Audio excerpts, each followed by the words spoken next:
인생에서 돈에 대한 문제를 해결한다는 건 영적 각성이나만큼 삶에서 중요한 가치다.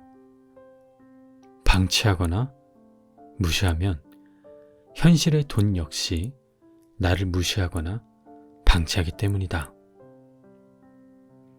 돈을 세속적이라는 이유로 방치하고 두렵다고 피하면 그 피해가 나와 내 가족 전체와 다음 세대까지 이어지며 평생 노동의 굴레를 벗어날 수 없다. 나는 가난의 가장 바닥부터 거의 최상급 위치까지 올라와 봤으며 이 과정에서 돈의 여러 속성을 자세히 경험해 볼 기회를 얻었다. 돈을 번다는 게 어떤 뜻인지, 돈은 어떻게 움직이는지, 돈은 왜 사라지는지, 또 어디로 몰려다니는지, 돈은 무슨 일을 하는지, 돈은 어떤 흔적을 남기는지를 비교적 깊고 넓게 볼 수 있는 위치에 올라설 수 있었다. 이 책에서 돈의 5가지 속성으로 돈은 인격체다. 규칙적인 수입의 힘, 돈의 각기 다른 성품, 돈의 중력성, 남의 돈에 대한 태도를 말한다. 부자가 되기 위해 필요한 4가지 능력으로는 돈을 버는 능력, 모으는 능력, 유지하는 능력, 쓰는 능력을 다룬다. 그리고 이것을 각기 다른 능력으로 이해하고 각각 다르게 배워야 한다고 강조해왔다. 오늘 소개해드릴 책은 김승호 회장님의 돈의 속성이라는 책입니다.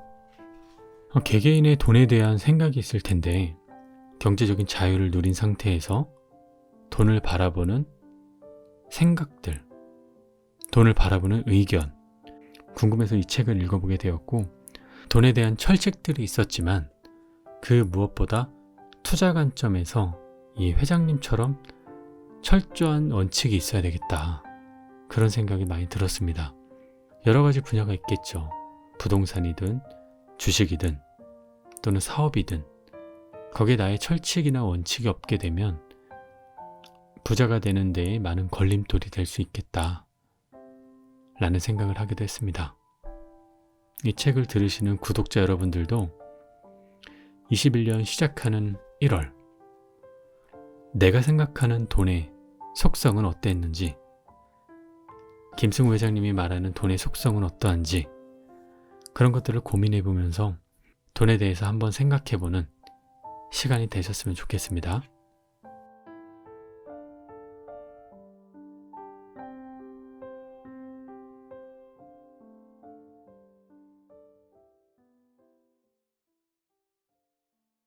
(30대) 중반 주식에 투자했다가 큰 실패를 겪었다.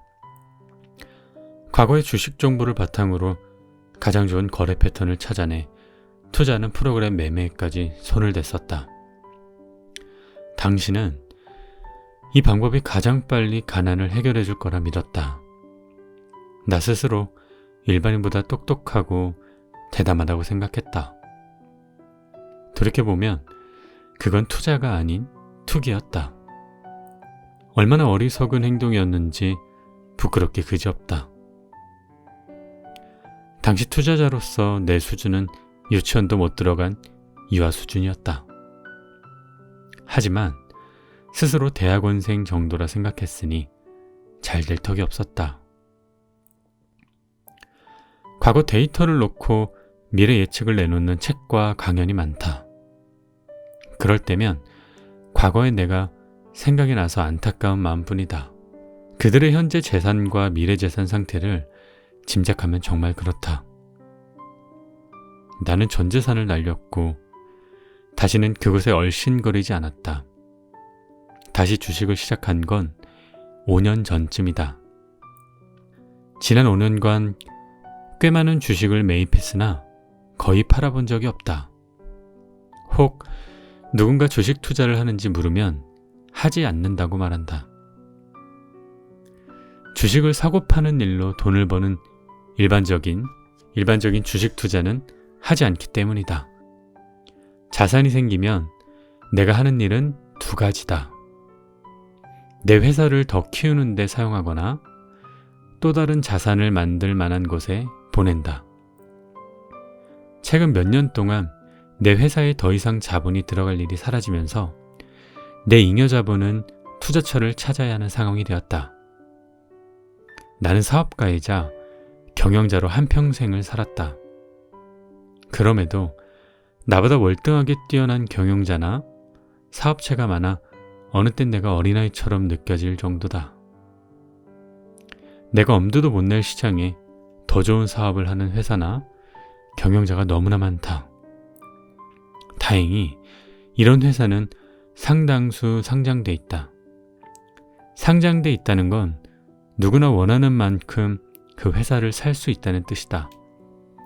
100달러만 사도 되고 1000달러를 사도 되며 수백만 달러도 하루에 살 수 있다. 세상에서 가장 큰 회사라도 마찬가지다. 우리 거래처 중에도 해마다 성장하며 경영까지 잘하는 회사가 많다. 혹은 내가 소비자나 고객으로 만나는 회사 중에서도 훌륭한 경영자를 많이 보았다. 그런 회사들은 대부분 내 회사보다 크고 더 성장해 있으며 더 유능한 경영자들이 있다. 나보다 더 훌륭한 경영자가 나보다 더 좋은 회사를 운영하는데 내가 투자를 망설일 이유가 없다. 결국 나보다 훌륭한 경영자에게 투자하는 일은 그들과 동업하는 것과 다름없다. 거기다 그들이 원하지 않아도 언제든 동업이 가능하다. 이제 필요한 건 그 회사의 배당 정책과 배당 비율, 그리고 적정 가격대를 찾는 일 뿐이다. 적정 가격이란 정해진 예산으로 주당 얼마에 살 수 있느냐보다 몇 주를 살 수 있느냐에 달렸다. 주식 숫자에 따라 배당 비율이 달라지기 때문이다. 사업의 세계와 투자의 세계에서는 나보다 나은 사업과 경영자에게 투자하는 것이 불법도 아니고 비도덕적인 일도 부끄러운 일도 아니다. 지극히 합법적이고 합리적이며 자랑스러운 일이다. 나는 되도록 내가 지분을 가진 회사의 물품이나 서비스를 이용한다. 이제 내 회사이기 때문이다.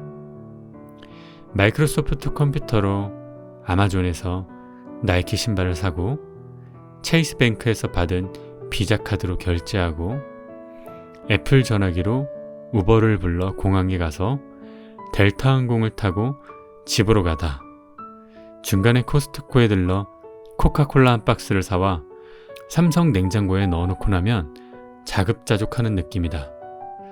단순히 소비자나 경쟁자 혹은 방관자가 아닌 주인이 되는 방법이다.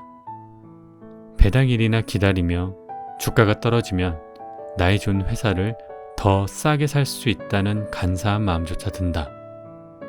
나보다 더 훌륭한 경영자의 옷깃을 붙들고 걸어가는 기분은 아버지 같은 좋은 형을 가진 느낌이다. 여러분도 좋은 큰 형님을 찾기 바란다.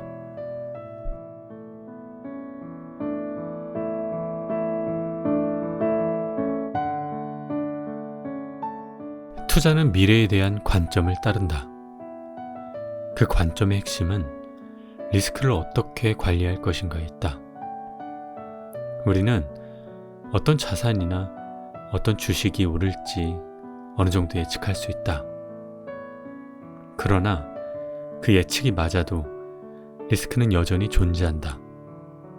특정 자산에 진입하는 시기에 따라 수익이 다르기 때문이다. 전체 자산이 오르고 있는데도 손해를 보는 이유는 내가 가진 시간이 모자라거나 내가 투자한 돈의 질이 좋지 않기 때문이다. 다이아몬드라고 모두 같은 다이아몬드가 아니고 금이라고 다 같은 금이 아니다. 다이아몬드는 알파벳 D부터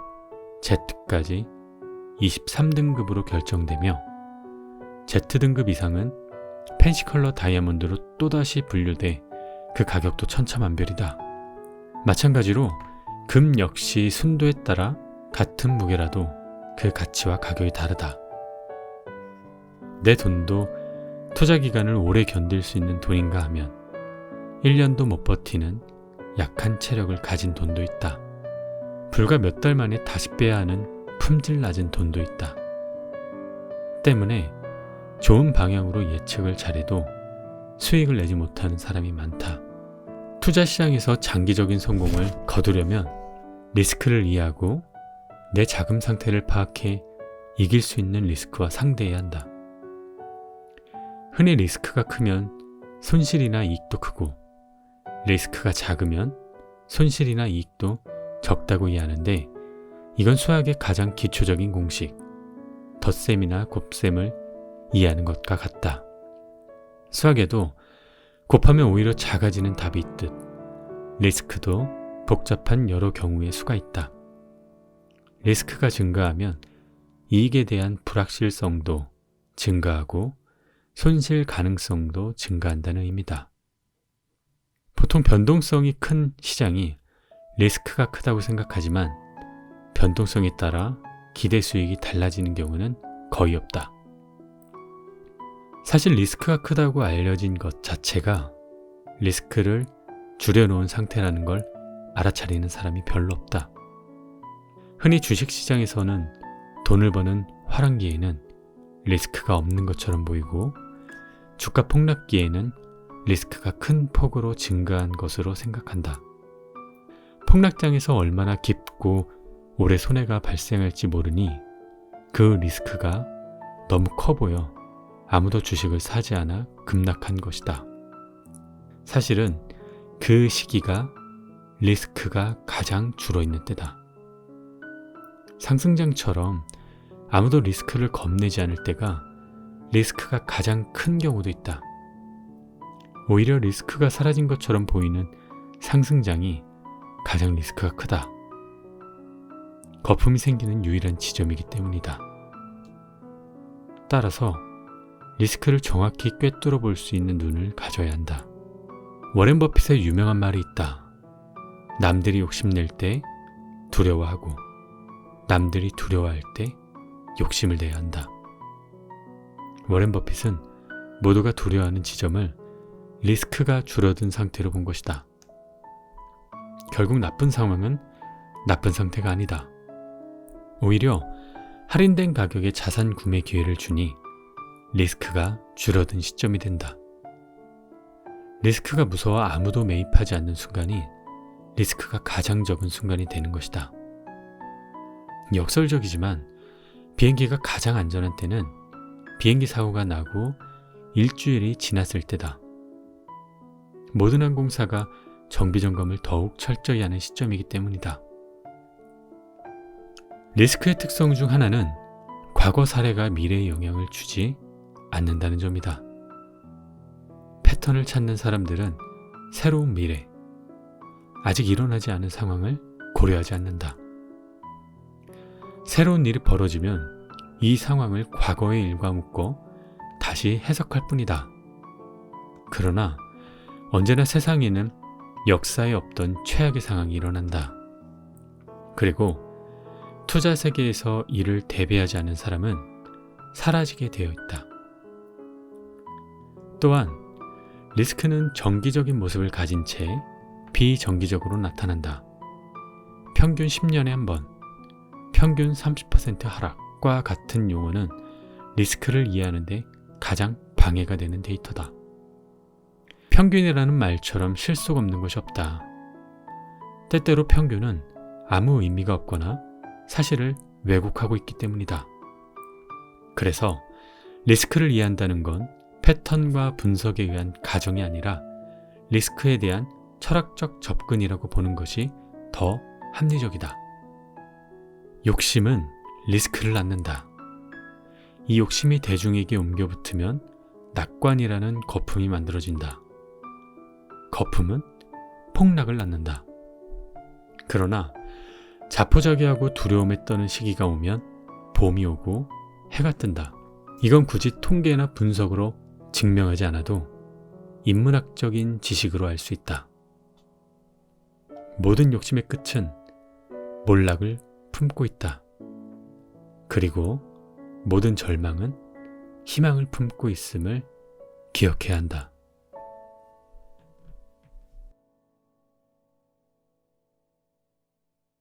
부자가 되는 방법은 세 가지밖에 없다. 상속을 받거나, 복권에 당첨되거나, 사업에 성공하는 것이다.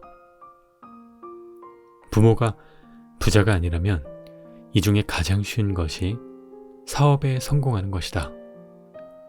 복권 당첨 비율은 사업 성공 비율보다 훨씬 낮다. 설령 당첨돼도 돈의 성질이 너무 나빠서 오래도록 부자로 살 확률이 거의 없다. 남은 건 사업인데 사업에 성공하는 방법은 두 가지다. 첫째는 내가 직접 창업을 하는 것이다.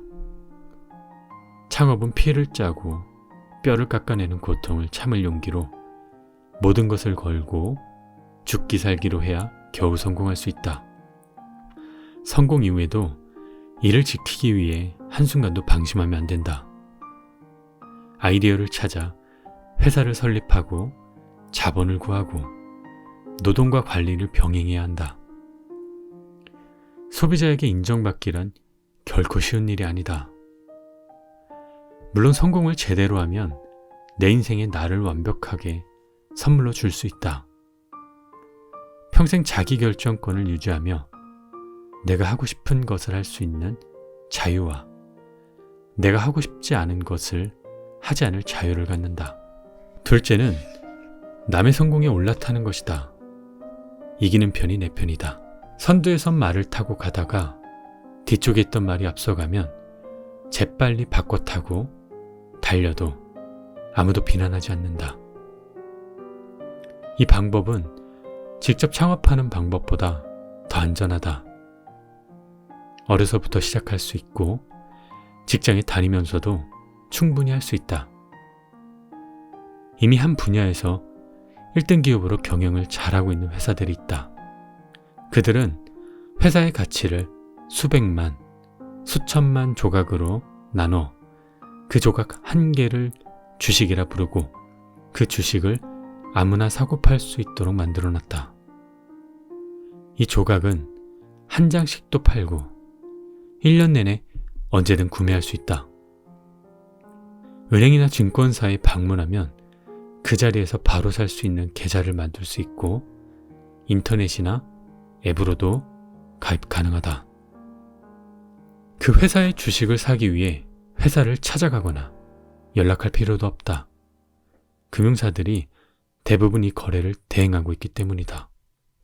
이런 회사의 주식을 갖고 있으면 회사가 커질수록 주식 가치가 올라가는데 해마다 혹은 분기마다 이익을 분배해서 나눠주기도 한다.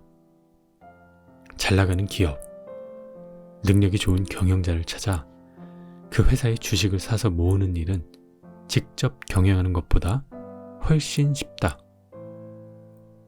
하지만 여기서부터 조심하고 노력해야 되는 일이 있다. 주식을 사서 오르면 팔 생각을 버려야 한다. 주식은 파는 것이 아니라 살 뿐이라는 생각을 가져야 한다. 내가 산 주식이 사자마자 빨리 오르면 좋은 일이 아니다. 오래, 천천히, 길게 올라야 한다. 그래야 내가 돈을 더 모아서 그 좋은 주식을 더 가질 수 있기 때문이다. 배당이 나오는 주식이라면 평생 팔지 않아도 된다. 만약 당신이 그 회사의 창업주이고 경영자라면 그 회사 주식을 사고 팔 일이 없을 것이다. 단 한 주만 갖고 있어도 당신은 사주다. 그러니 사주의 마음을 갖고 회사를 공부하고 살펴야 한다. 대표이사, 즉 회사의 사장은 주주들이 경영을 맡긴 고용자다. 그 고용인이 회사를 잘못 운영하거나 회사의 본질 가치가 훼손되지 않는 한 주식은 파는 것이 아니다. 그리고 회사의 경영자처럼 그 회사의 연간 보고서, 사업 보고서, 재무제표를 읽고 이해하고 그 회사가 만드는 제품에 대한 소비자의 반응과 평가에 사장처럼 똑같이 귀를 기울여야 한다. 이렇게 자세히 이야기해도 실제 행동으로 실천한 사람이 많지 않을 것이다. 좋은 회사를 어떻게 찾는지도 모르겠고 생각보다 어려운 경제 용어가 귀를 막기 때문이다. 만약 독자 여러분의 연령층이 중고등학생 이상이라면 지금부터 내가 제안하는 방법을 따라서 시도해 보기를 바란다. 일단 자신이 가장 관심 있는 분야에서 제일 잘 나가는 회사를 찾는다. 해당 업계에서 시가총액이 가장 큰 회사를 고르면 된다. 분야 1등은 아주 중요하다. 1등은 대체로 망하지 않으며 시장에 위기가 생기면 대마불사로 오히려 업계를 장악하기도 하고 가격 결정권을 갖고 있다. 업계 1등 기업을 골라 자기 형편에 따라 매달 한 장 이상씩 주식을 구매하라. 구매한다는 그 자체가 중요하다. 주식을 사놓지 않고 공부하는 것과 주식을 보유한 상태에서 공부하는 것은 완전히 다르다. 사업을 바라보는 눈 자체가 달라진다.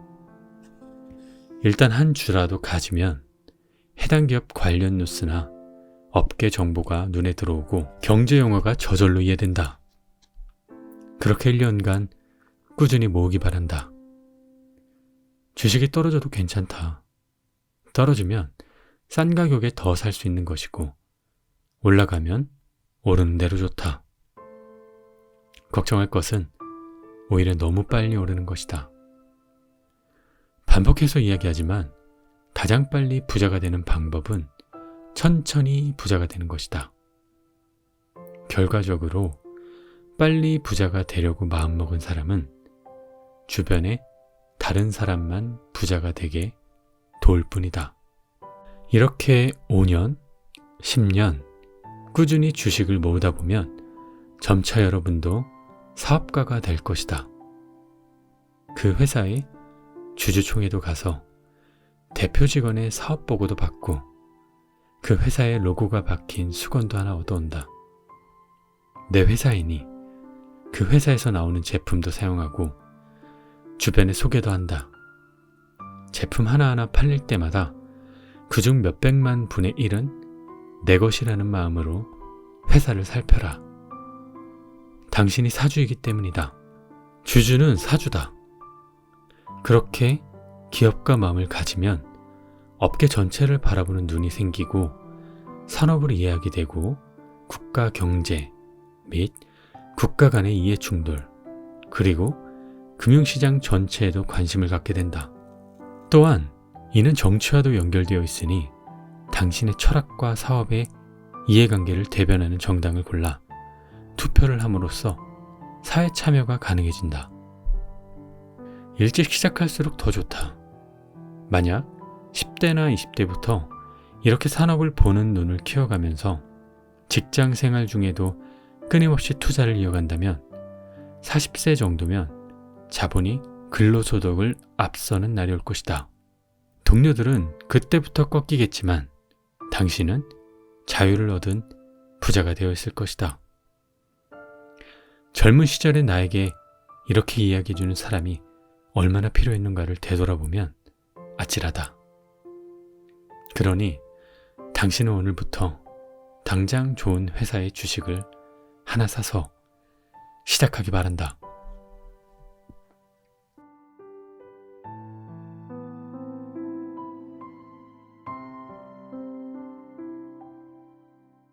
현대인들은 삶의 가치를 부의 축적보다 중요시 여긴다. 나 역시 삶의 가치가 부의 축적보다 중요하다고 생각한다. 그러나 이 말을 하는 사람들의 진위는 항상 검증을 받아야 한다. 사람들이 이런 말을 하는 것은 대개 다음 세 가지 이유에서다. 첫째, 무엇이 삶의 가치인가에 대한 기준이 모호하다. 둘째, 가난이 얼마나 무서운지 모른다. 셋째, 자신이 부자가 되리라는 자신이 없다. 많은 사람이 돈보다는 자유를 원한다고 말한다. 삶의 가치를 유지하기 위해 자유가 필요하기 때문이다. 하지만 현대 경제사회의 틀 안에서는 자유를 얻으려면 막대한 돈이 필요하다. 안정된 직장으로는 부족하다. 사업체는 수시로 변하고 어떤 대기업도 5년 앞을 내다보지 못한다. 삶의 가치를 유지한다는 것은 지금 이 순간뿐만 아니라 내 인생 전체에 걸쳐 이뤄져야 한다. 그러므로 현재를 활용해 내 남은 미래 전체의 자원을 분배해야 하는 책임은 나에게 있다. 또한 나는 부족함이 없고 검소함에 만족해도 부모, 배우자, 자식의 삶의 가치는 다를 수 있다. 내 삶의 가치를 다른 가족에게 강요해서는 안 된다. 그들의 삶의 가치는 풍요와 쇼핑과 좋은 음식에서 올 수도 있다. 부양의 책임이 있다면 이런 가족의 욕구 또한 무시해서는 안 된다. 가난을 겪어보지 않은 사람은 가난이 얼마나 무서운지 짐작도 못한다. 마음의 가난은 명상과 독서로 보충할 수 있지만 경제적 가난은 모든 선한 의지를 거두어 두고 마지막 한 방울 남은 자존감마저 앗아간다. 빈곤은 예의도 품위도 없다. 음식을 굶을 정도가 되거나 거처가 사라지면 인간의 존엄을 지킬 방법이 없다. 빚을 지는 일이라도 생기면 하루는 한 달처럼 길고 한 달은 하루처럼 짧아진다. 매일매일 배는 고픈데 빚 갚는 날은 매달 날아오기 때문이다. 또한 가난은 가족의 근간을 해체시킬 수 있다. 가난이 길어지면 오히려 탐욕이 생기며 울분이 쌓이고 몸에 화가 생기며 건강을 해치게 된다.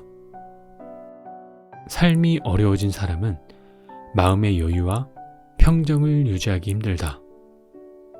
객관적인 시각을 갖기 힘들고 쉽게 상처를 받고 불평과 원망이 늘어나면서 인간관계가 부서진다. 가난은 낭만이나 겸손함이라는 단어로 덮어놓기엔 너무나도 무서운 일이다. 가난하게 태어난 죄가 아니지만 가난하게 죽는 것은 나의 잘못이다라고 빌 게이츠는 말했다. 부자가 되는 방법의 시작은 자신이 부자가 될 수 있다고 믿는 것이다. 어떤 부자를 경멸할 수는 있어도 부를 경멸해서는 안 된다. 물론 자신이 부자가 될 수 있다고 믿는다고 반드시 부자가 되는 것은 아니다. 그러나 나는 부자가 될 수 없다고 생각하는 사람은 절대 부자가 될 수 없고 부자가 될 수 있다고 믿는 사람 중에서 부자가 나온다고 믿는다. 그 믿음이 실행하게 하고 고민하게 하고 도전하게 만들어주며 길을 만들기 때문이다. 실행해야 하니 저축하게 되고 고민하다 보면 공부하게 되고 도전하려다 보니 누구보다 열심히 일하게 된다. 사실 천만장자, 억만장자 같은 부자는 노력만 가지고는 안 된다. 타고난 재주와 시대적 환경, 그리고 운이 함께할 때 생기는 일이다. 그러나 백만장자까지는 누구나 노력으로 갈 수 있다. 성실하고 절제하고 끊임없이 노력하면 빠르면 40대, 늦어도 50대엔 백만장자로 살 수 있다. 가난이 생각보다 잔인하듯 부자의 삶은 생각보다 훨씬 행복하다.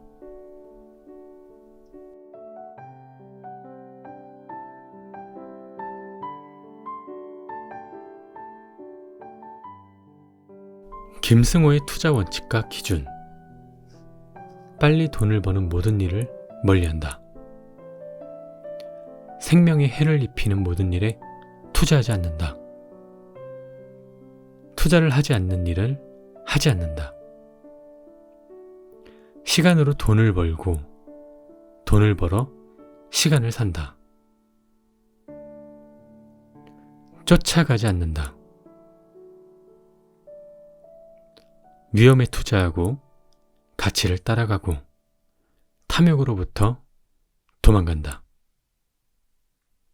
주식은 5년, 부동산은 10년. 1등 아니면 2등. 하지만 3등은 버린다. 비트코인이 100달러도 안 되었을 때 큰아이가 재미로 투자해서 160달러에 팔았다는 말을 들었다. 나는 이때 무엇이든 빨리 이익이 나는 것은 결국 이익이 아니라고 가르쳤다. 설령 이것에 투자해서 돈을 벌었다 해도 그 돈은 비슷한 이익을 추구하다 결국 사라지기 때문이다. 그렇게 많은 돈을 갑자기 벌면 그때 딱 그만두고 평생 놀아도 되지 않냐고 말하는 사람들도 있지만 한번 그렇게 돈을 벌고 나면 그런 투자만 찾아다니다 결국 모든 재산을 잃게 된다. 이런 뜻밖의 행운은 사업가로서나 투자자로서 마약을 맞는 것과 같다. 이런 마약 주사를 맞으면 절대로 3%, 5% 이익에 관심을 갖지 못한다. 10배, 20배, 100배짜리 이야기에만 관심을 갖게 되고 테마주나 작전주를 찾아다닌다. 사업도 인생을 한 방에 바꿔줄 거라 믿으며 사행성 사업이나 보물섬 투자, 금광, 제약주 같은 무지개 구름을 평생 찾아다니게 된다. 이런 행운은 행운이 아니다. 그래서 나는 빨리 무엇인가 이루거나 이익이 많다는 모든 것으로부터 거리를 둔다. 앞서도 이야기했지만 생명을 죽이고 생명을 존중하지 않는 모든 사업에 투자하거나 참여하지 않는다. 생명은 모든 생명과 연결되어 있다.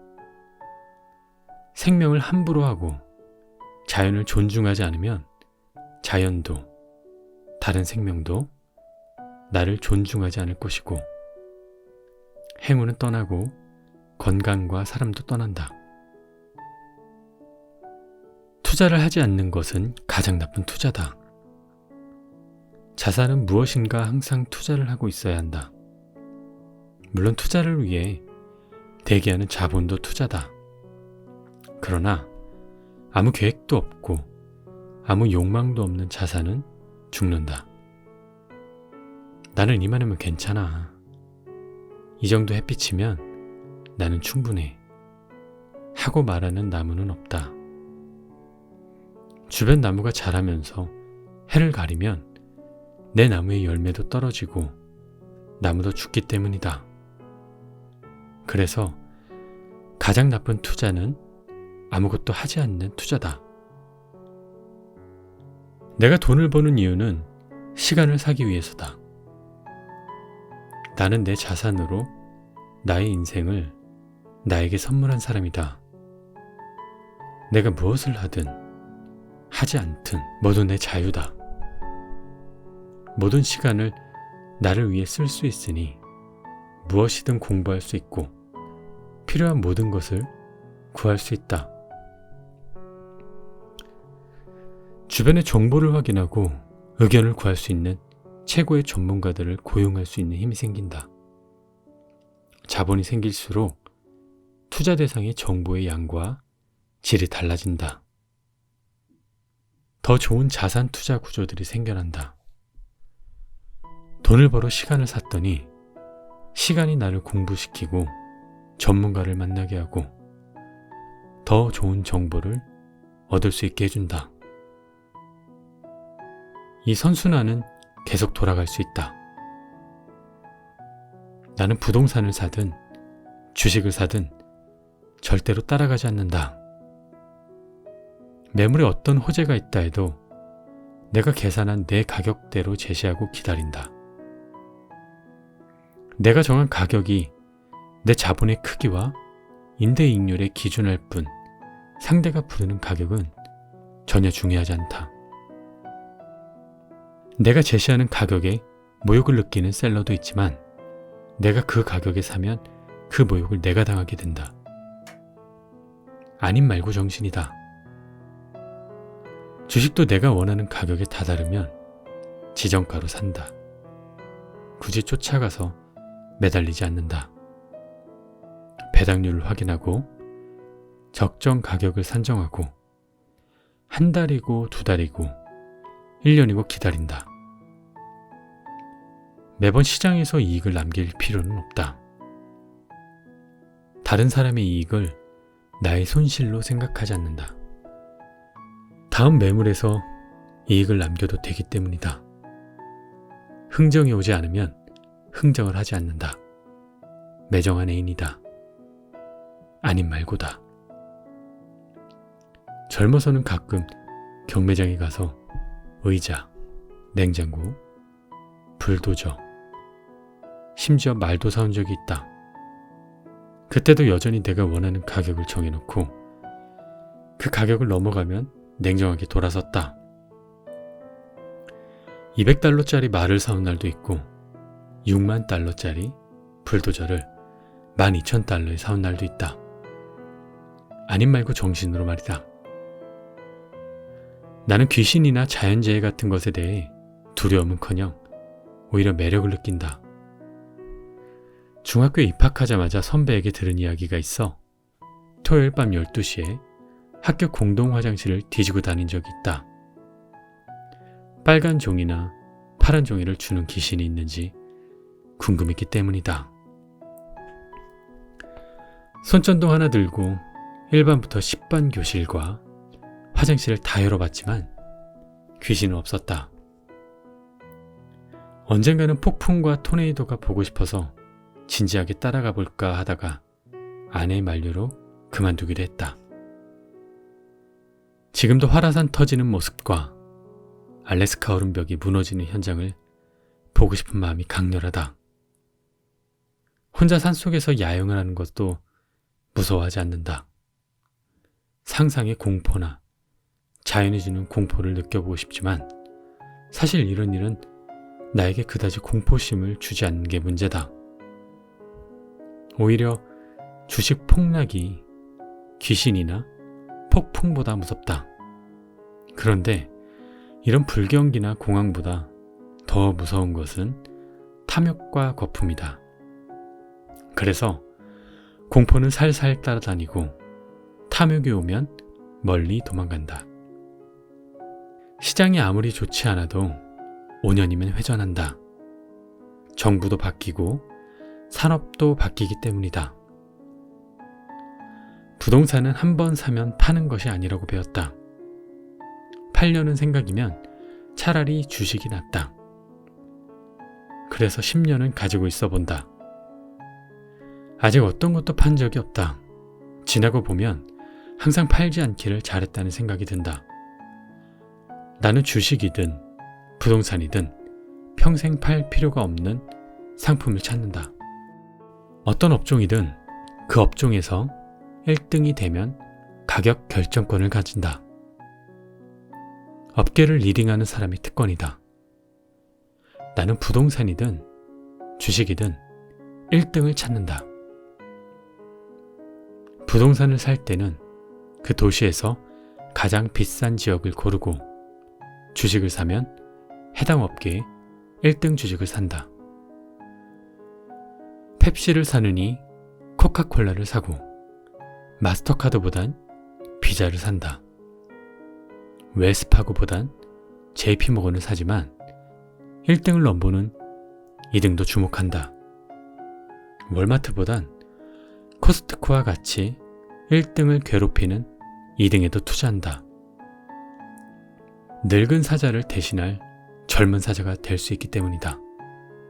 하지만 3등에겐 냉정하다. 내 시상대에는 3등 자리가 아예 없다.